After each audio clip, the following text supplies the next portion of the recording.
வணக்கம் மக்களே. என்ன மக்களே, காலங்காத்தால வீட்டுக்குள்ள 2 வார்டன் எக்ஸ்போஸ் ஆயிட்டு இருக்காங்க போலயா. 2 வார்டனும் நேத்து நைட்டு பண்ண லீலைகள் ஒண்ணா வெளியே வந்துட்டு இருக்கு. அந்த டாபிக்கை வீட்டுக்குள்ள ஒருத்தரா எடுத்து போட்டு அடியடி அடிச்சிட்டு இருக்காங்க. இதுல நம்ம விஜே பாரு எப்பவும் போலதான். விஜே பாரு பத்தி உங்களுக்கு தெரியுமா, காமு மாமா கூட சேர்ந்து அதான் பண்ணுவாங்க. நேத்து டாஸ்க் ஆரம்பிச்ச 10வது நிமிஷத்திலேயே காமு மாமாவை பார்த்துட்டு ஒரு மாதிரி கண்ட்ரோல் இழந்து பிக் பாஸ்டே கேட்டிருப்பாங்க. பிக் பாஸ், நான் வந்து ஒரு வார்டனா இருக்கேன், ஒரு வார்டன் ஒரு ஸ்டூடெண்ட்டை கரெக்ட் பண்ணலாமா, அந்த மாதிரி ஏதாவது ஆப்ஷன் இருக்கான்னு சொல்லிட்டு பிக் பாஸ்டே கேட்டிருப்பாங்க. அந்த வகையில் நேற்று நைட் நம்ம வார்டன் பாரு காமு மாமா கூட சேர்ந்து ஏதோ லீலைகள் பண்ணியிருக்காங்க. அதாவது காமு மாமா தான் பாருக்கு ஏதோ பண்ணி விட்டுருக்காப்புல.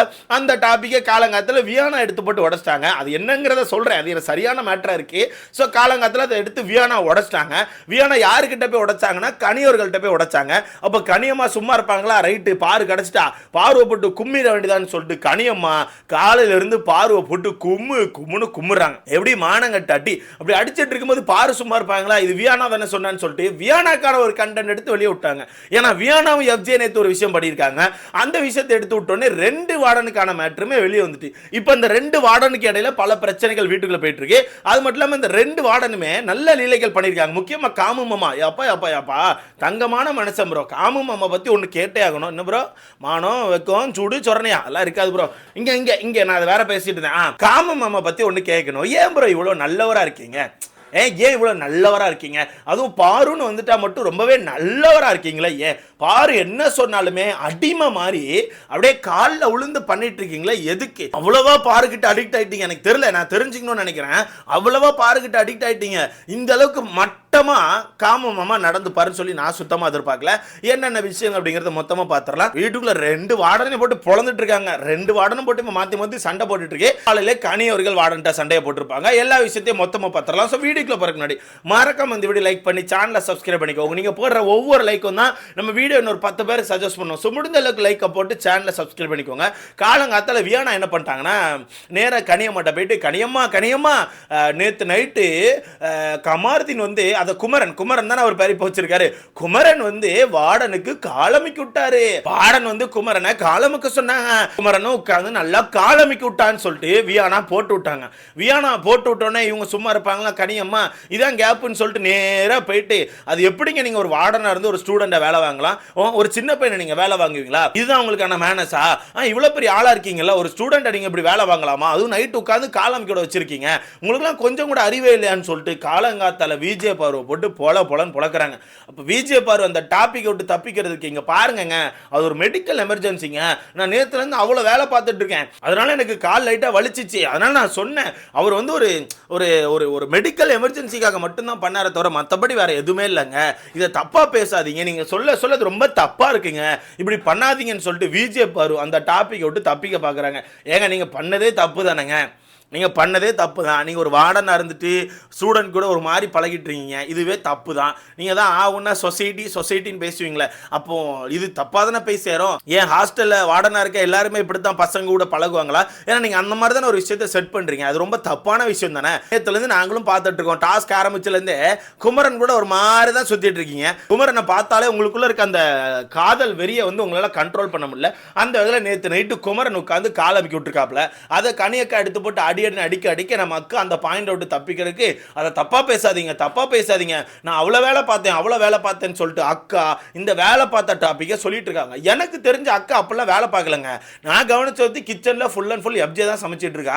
அக்கா ஒரு பாத்திரங்களை சொன்னா கூட அப்படியே மெதுவா உட்காந்து ரொம்ப நேரம் கழுவுற மாதிரி கழுவிட்டு அப்படியே அந்த பாத்திரத்தை வச்சுட்டு ஏதாச்சும் ஸ்டூடெண்ட்டை கிளப்பிடுறேன்னு சொல்லிட்டு இந்த பக்கம் நடந்து வந்துருவாங்க. ஸோ அக்கா எனக்கு தெரிஞ்சு கிச்சன்ல பெருசா வேலையை பார்க்கல. பட் காலங்காலத்தில் என்ன ஆயிடுச்சுன்னா, இந்த டாபிக் வந்தோடனே குமரன் இன்னொரு வேலையும் பார்த்துருக்காப்ல. காலங்காத்துல நம்ம அக்காக்கு போய் பாத்திரங்களை கொடுத்துருக்காப்ல. அப்ப அந்த டாபிக் வெளியே வந்தோடனே கனி அவர்கள் அந்த டாபிக்கை தூக்கி போட்டு, ஏங்க உங்களுக்குலாம் மனசாட்சியே இல்லையா, ஒரு சின்ன பையன் இப்படி பாத்திரங்களை விட்டுருக்கீங்கன்னு சொல்லிட்டு அதையும் தூக்கி போட்டு அடிக்கிறாங்க. மொத்தத்தில் காலங்காத்துல பார்வை போட்டு பொழந்துட்டாங்க. பார்வை பொறுத்த வரைக்கும் அவங்களுக்கான கேரக்டர் விட்டு கீழே வந்துடக்கூடாதுன்னு சொல்லிட்டு முடிஞ்ச அளவுக்கு இந்த கேரக்டர்லேயே இருந்து ஒரு மாதிரி போராடிட்டு இருக்காங்க. பட் இந்த இடத்துல நீங்க நிறைய பேர் வரலாம், ப்ரோ கனியம்மாக்கு என்ன ப்ரோ வேலை, கனியம்மா ஏன் ப்ரோ தேவையில்லாம உள்ள வராங்கன்னு சொல்லிட்டு, எல்லாமே கர்மா தான் ப்ரோ. நேற்றுக்கான எபிசோட் லைவ் பார்த்தவங்களுக்கு தெரியும். தெரியும். அங்க தமிழ் டீச்சர் வந்து கிளாஸ் எடுத்துட்டு இருக்கும்போது ஒவ்வொரு ஸ்டூடெண்டா வெளியே வந்து அங்கங்க சுத்திட்டு இருந்தாங்களா.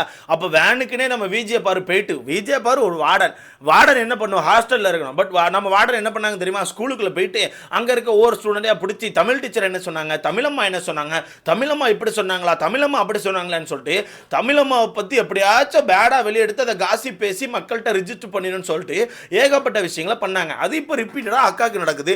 நேத்து நீங்க தமிழம்மாவை பண்ணீங்க, இன்னைக்கு தமிழம்மா பார்வை பண்றாங்க. அவ்வளவுதான் guys, வேற ஒண்ணுமே இல்ல. அந்த வகையில காலங்காலத்துல தமிழம்மா போட்டு பொலபொலன் பொழக்க அக்கா அந்த டாபிக்கை விட்டு தவிக்க கடைசியில் காமு மாமா என்ன சொல்றாரு தெரியுமா, நான் வந்து ஒரு ஹியூமானிட்டி பேசிஸ்ல தான் பண்ணேன், அவங்களுக்கு ஒரு முதல் உதவி தான் பண்ணேன், அவங்க நேற்று ரொம்ப வேலை செஞ்சு கால்லாம் வலிக்குன்னு சொன்னாங்க, அதனால நானாக தான் வாலண்டியராக போயிட்டு ஒரு முதலுதவி பண்ணேன்னு சொல்றாப்ல.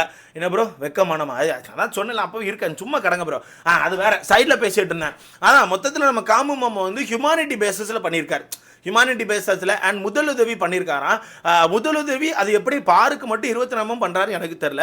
வீட்டுக்குள்ளே பல பேருக்கு அந்த பிரச்சனை இருக்குது, பல பேருக்கு கால் வலிக்குது, தலை வலிக்குது, கை வலிக்குது, அங்கெல்லாம் போய் ஒரு அமுக்கு வரான்னு கேட்டிங்கன்னா அமுக்க மாட்டார். ஒரு விஜயபார்கிட்ட மட்டும்தான் போய் அமுக்கு ஒரு காலை பிடிச்சி கையை பிடிச்சி எல்லாம் அமுக்கிட்டு இருப்பார். அந்த வகையில் ரொம்பவே காமு மாமா ஒஸ்ட்டாக போயிட்டு இருக்காரு இங்கே உண்மை. ஓகேவா, இதில் அடுத்த எஃப்ஜேக்கான டாபிக் அக்கா என்ன உடைச்சாங்கன்னா, வியானா நேற்று நைட் வந்து எஃப்ஜேக்கான ரூமில் தான் உட்காந்துருப்பாங்க. அப்போ அப்படியே எஃப்ஜேயும் வியானாவும் கண்ணும் நோக்கியா போட்டுக்கிட்டு இந்த பக்கம் நம்ம எஃப்ஜே வந்து தூங்கிருப்பாப்ல.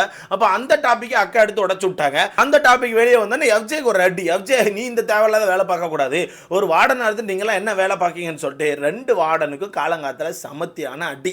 இதுல காலையிலே நம்ம எஃப்ஜே வந்து சமைக்க ஆரம்பிச்சிட்டான். அக்காவை பொறுத்தவரைக்கும் காலையில இருந்து ஒரு அளவு வேலையும் பார்க்கல. அக்கா பண்ணது ஒன்னே ஒண்ணுதான், அந்த பப்பாளி பழத்தை வெட்டி அங்க வச்சாங்க, எல்லாரும் அவங்களுக்கான ஷேரை வந்து எடுத்துட்டு போனாங்க. மற்றபடி அக்கா கிச்சன்ல எதையுமே பண்ணல. ஆனா நேத்து எஃப்ஜே வந்து கொஞ்சம் பாத்திரம் கழுவாம தூங்கிட்டாப்ல, அந்த பாத்திரத்தை தான் அக்கா உட்காந்து கழுவிட்டு இருந்தாங்க. அந்த பாத்திரத்திலுமே பாதி பாத்திரத்தை நம்ம காமு மாமா வந்து கழுவி கொடுத்துட்டாப்ல. ஸோ மொத்தத்தில் அக்கா அங்கே கிச்சன் டீம்ல ஒரு வேலை பார்க்கல, சமைக்கிறது எல்லாமே எஃப்ஜே தான். சமைச்சு முடிச்சோடனே அந்த பாத்திரத்தை எப்படியாச்சும் அக்கா வந்து எஃப்ஜே கழுவ வச்சிடுறாங்க. ஸோ எல்லா வேலையும் எஃப்ஜே தலையில் போட்டுட்டு அக்கா ரொம்ப நேக்கா அப்படியே வீட்டுக்குள்ள இருக்க ஸ்டூடெண்ட்ஸை கவனிக்கிறேன்னு சொல்லிட்டு சும்மா சுற்றிட்டே இருக்காங்க. அந்த வகையில் காலில் இருந்து பல பிரச்சனைகள் போயிட்டு இருக்கு. இதில் அக்கா வந்து இந்த டாபிக் எப்படி திருப்பி விடுறாங்கன்னா, அவர் காலாமிக்கு விட்ட டாப்பிக்கை சொல்லிட்டே இருக்காதீங்க, அது ரொம்ப தப்பாக இருக்குது, அது ரொம்ப தப்பாக இருக்குது. ஒரு ஸ்டூடெண்ட்டாக ஒரு வார்டனுக்கு உடம்பு சரியில்லைன்னு சொல்லிட்டு ஹெல்ப் பண்ணாங்க, அதை நீங்கள் ரொம்ப தப்பாக ரிஜிஸ்டர் பண்ணாதீங்கன்னு சொல்லிட்டு அக்கா அந்த டாப்பிக்லேருந்து தப்பிக்க பார்க்காங்க. நீ பண்ணதே தப்பு தானக்கா, நீ ஏன் ஒரு தப்பு தான்க்கா, நீ பண்ணுறது எல்லாமே ஒரு தப்பாக தான் இருக்குது, வீட்டில் பண்ணுறது எல்லாமே தப்பான வேலைகள், எல்லா தப்பான வேலைகளையும் பார்த்துட்டு உடனே மத்தால பேசாதீங்க, அது ஒரு பர்சனல் விஷயம், அது எனக்கு ஹர்ட் ஆகுது, அல்லாஹூன்னு சொல்லிட்டு ஏதாவது முட்டை கொடுத்துறது. மொத்தத்தில் இவன் இந்த டாஸ்க் ஆரம்பிக்கிற மாதிரியும் தெரில, இந்த டாஸ்க்கை பார்க்கும்போது ஸ்கூல் டாஸ்க் மாதிரியும் தெரில. ஒரு சைடு பார்க்கும்போது வித்தியாசமாக இருக்குது, ஒரு சைடு பார்க்கும்போது ஏதோ இப்போ 2ஆம் 3ஆம் படிக்கிற குழந்தையெல்லாம் எங்கேயும் தூக்கி அடைச்ச மாதிரி இருக்குது. மொத்தத்தில் இது ஸ்கூல் டாஸ்க் மாதிரியே எனக்கு ஃபீல் ஆகலை, ஸோ ஏதோ ஒரு மாதிரி போயிட்டுருக்கு. இதில் காமு மாமா பற்றியா உங்களுக்கான சிறப்பு கருத்து என்னன்னு சொல்லிட்டு மறக்காமல் கமெண்டில் போடுங்க. ஏன்னா நான் தெரிஞ்சுக்கணும், அது என்ன நைட்டானா சிறப்பு உதவி விஜய் பாருக்கு மட்டும் பண்ணிட்டு இருக்காருன்னு தெரியல, அடிமையை விட மோசமாக பண்ணிட்டு இருக்காரு. நேற்று இதே காமு மாமா தான் பாருக்கிட்ட சண்டை போடும்போது ஒரு டாபிக் சொல்லியிருப்பாப்ல, சண்டை போடும்போதில் பாருக்கிட்ட காலையில் பேசும்போது, உன் கூட சேர்ந்தா நீ வந்து பல விஷயங்களில் உனக்கு கீழே இருக்கணும்னு நினைக்கிற, உனக்கு வந்து ஒரு அடிமை மாதிரி இருக்க மாதிரி தான் நீ ட்ரீட் பண்ணுற, அதனால் எனக்கு அது செட் ஆகாதுன்னு சொல்லிட்டு அண்ணனே சொன்னாப்ல. பட் அண்ணன் தான் அந்த அடிமை, அது மாற்றுக்கிறதே கிடையாது, அண்ணன் தான் அந்த அடிமை. ஸோ இந்த காமு மாமா பற்றி உங்களுக்கான கருத்துன்னு சொல்லிட்டு மறக்காம கமெண்ட்ல போடுங்க. எல்லை மீறி தான் போயிட்டு இருக்கீங்க, அவ்வளோதான் சொல்ல முடியும்.